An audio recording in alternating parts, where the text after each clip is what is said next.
So earlier this week I got to see Spider-Man Homecoming early. Now to say that I've been looking forward to this movie is an understatement of the highest degree because I'm a huge fan of Spider-Man. He's played a large part in my childhood. I grew up with all the comics and the characters and the movies. And even though I kind of fell out with reading comics as a teenager and into my early 20s, I still really love and admire the character, and I'm always excited to see a new rendition of Spider-Man, regardless of the quality. Before I go any further, I'm going to take this moment to announce that I do have another Spider-Man themed video coming out, hopefully in the next week or so, to tie in with the release of Spider-Man Homecoming, but it's quite a long video, and if I'm being perfectly honest, I'm expecting it to be at least 38 to 40 minutes, so it could take a while to finish, but I don't think it should take any more than a month to finish as I'm already about 18 to 20 minutes into it. Anyways, back to the review.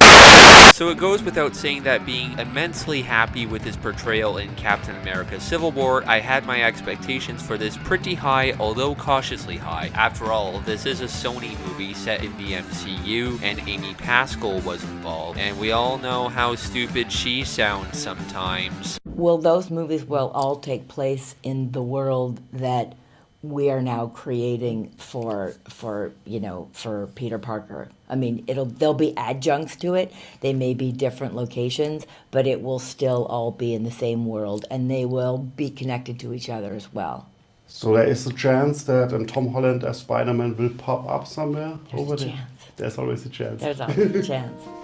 I think one of the things that Kevin has done with Marvel that was so brilliant is by bringing the fans along and making it because a vision softly creeping.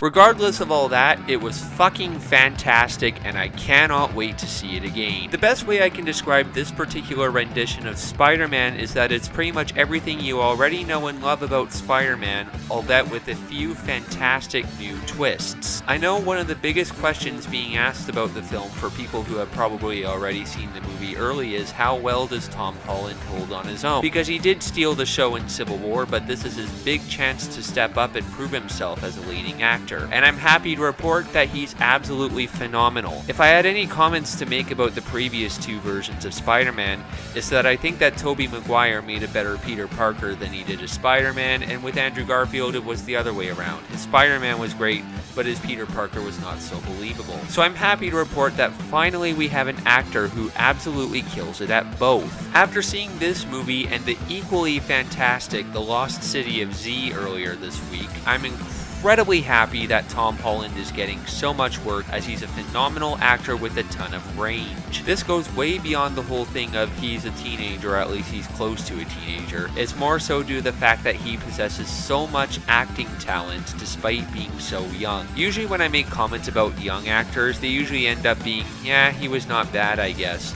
But if you ask me, and even YMS says this in quite a few of his reviews, that's basically just a nice way of saying that the young actor sucked. And thankfully that's not the case here for Tom Holland. It is absolutely unbelievable how talented of an actor he is. Easily the best thing about his acting performance in this film is that he genuinely feels like a teenager. Whenever you watch him in high school, it almost feels like you're watching him draw from experiences of his own from when he was in school. When he's in costume as Spider-Man, he is immensely exciting to watch. You get amped up to see him get in the red suit and swing into action. He has all the wit, energy, charm, and best of all, timing needed to make Spider-Man so believable. Spider-Man is, at heart, a rather Boy Scoutish superhero with a lot of heart, and he nails that aspect in the Spider-Man aspect absolutely perfectly. Not just that, but he also plays off of his fellow actors really well.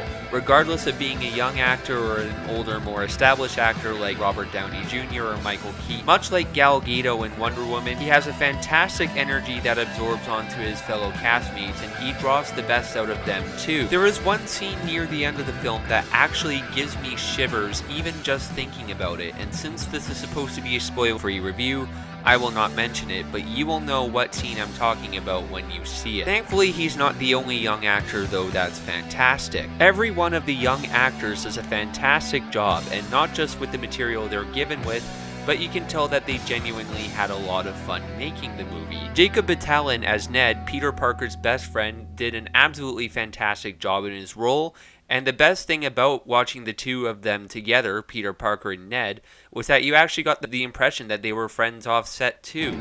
They had a very huge chemistry between them as actors and as characters, and they played off of each other incredibly well. They had a great banter together, and each scene with them together, whether it was in the same room together or talking to each other on the phone, was such a joy to watch. Laura Harrier did an also fantastic job as Liz, Peter Parker's love interest, and not once did I get the impression that she was basically just shoehorned in there to be the pretty girl or the love interest. She played quite well off of Peter Parker as well, and watching the tension between her and Peter Parker was actually believable as well. This didn't feel like just some any old CW level romance. It actually felt like you were watching two teenagers who genuinely liked and cared about each other. The rest of the cast was also generally pretty fantastic. Marissa Tomei does a fantastic job as Aunt May, and although she may not be quite as good as Rosemary Harris, she still fits the role incredibly well, regardless of her age, although I did read somewhere that the reason that they made her probably in her late 50s or something was because they didn't make sense that Peter's mom's sister would be 80 years old. And that actually makes plenty of sense when you think about it. She didn't totally come off like a bitch like Sally Field did in the Amazing Spider-Man movies.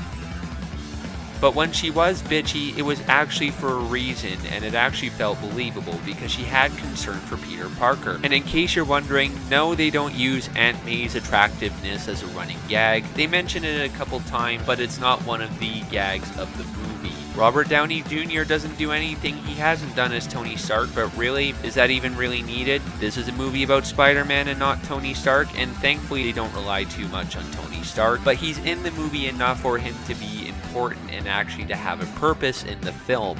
He really only shows up when the story needs him to, so that it doesn't rely too much on him, and as a result it's better for it. So in other words, yes, you can leave your Iron Man 4 comments at home. And of course, it would be an absolute crime to not mention Michael Keaton as Adrian Toomes, also known as Vulture, who gives a fantastic performance. And it's not just his performance that makes him great, but it's how they go about Vulture that makes him pretty great as well. The first 2/3 of the movie aren't entirely heavy on him. Third act is a little more heavily reliant on him. And the way they set up Vulture and how he interacts with Peter Parker and Spider-Man is actually pretty interesting, and I wouldn't want to spoil it for you, so I'll shut my mouth before I do. As far as the plot goes, it's pretty much exactly what you'd expect from a Spider-Man movie, and you pretty much know that what's going to happen is going to happen, but what the film does so well is that it doesn't always play out exactly how you expect it. I gotta say, the people who did the marketing for this movie did a pretty damn good job at hiding some of the context of the scenes. Although the action scenes are pretty damn fantastic, funny enough, my favorite scenes in the movie are probably the high school bits, because for once, it actually feels like we are watching genuine high schoolers and teenagers go through actual things that teenagers go through. A huge mistake that a lot of writers make when they're writing teenagers nowadays is that they often just basically write something that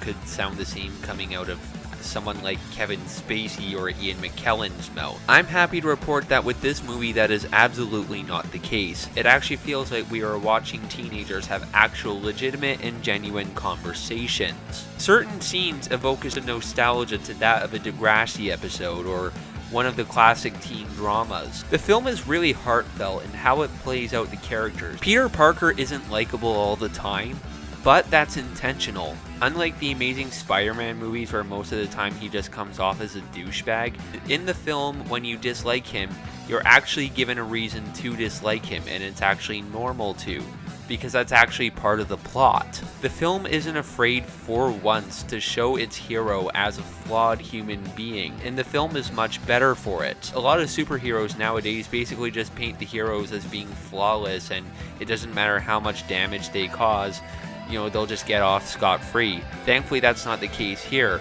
Basically, the film's main message is that when you save people and when you're a hero, every action you have has consequences, negative or positive. And having a fancy suit with all these bells and whistles doesn't deify you of all these consequences, so you have to decide which move you make. This is quite the ballsiness that you don't get in a lot of superhero movies nowadays, so it was really refreshing to see. I only had a few real complaints with the film, but to be honest, they're really so small and in between Thankfully, they're not very spoilery, so I'll just go over them really quickly. I kind of wish Flash Thompson was more of a genuine bully rather than just being a Jersey Shore type douchebag.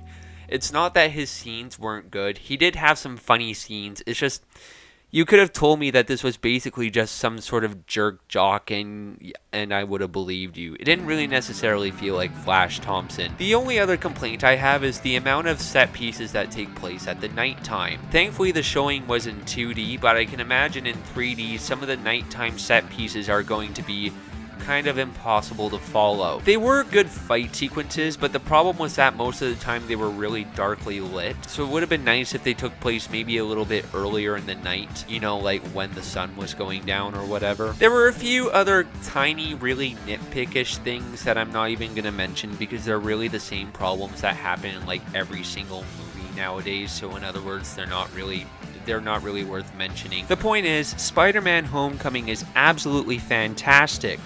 Before I saw the movie, I really only truly loved one Spider-Man movie, which of course was Spider-Man 2.